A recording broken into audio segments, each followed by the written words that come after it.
even the Premier League, and so if I was in charge, I think United should be all over that Tonali deal.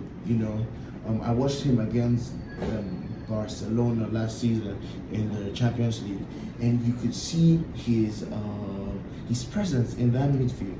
And I remember telling one of my friends that on the day where he played Barcelona, I remember telling one of my friends that this is the kind of player United should sign. This is the kind of player that Man United should be all over on. Not the kinds of Tyler Adams. Good for the clubs that they play in, for fantastic players, but for the kind of ambition that we should be showing, for the kind of big club that we are, I don't think those players fit. So if I was in charge, I would probably do a Tonali and this guy's name is skipping my mind now. I'll do a Tonali. That would be my first big signing. If they want 100 million, pay the 100 million. You can pay maybe 90 and 10 in add-ons, with achievable add-ons. Just strike a deal with Newcastle. And if it were up to me, I'll do Tonali. I would do Matheus Fernandes. Although he still has a high ceiling to reach, but with the right guidance, I think him, learning under the likes of Bruno Fernandes, can even get up to that kind of player. And so I would do that.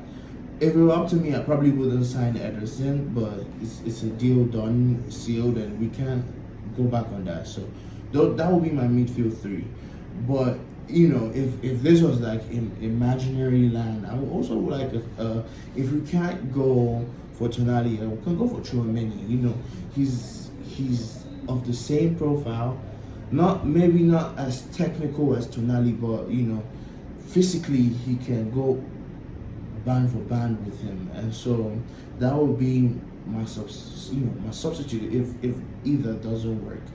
And so for the left back position, I think it's all signed and sealed with Lewis Hall, but I don't think that's the only option there, because Newcastle will want big money because they're losing players. They don't have Champions League, so they don't have what to hold their players down with, and so they will want big money. And with the way the market is going, so most of these players are going to be very expensive, and they're going to want major wages on their books. And so I would do Lewis Hall. He played fantastic when we played against Newcastle during the season, and even throughout the season. Although Newcastle didn't really do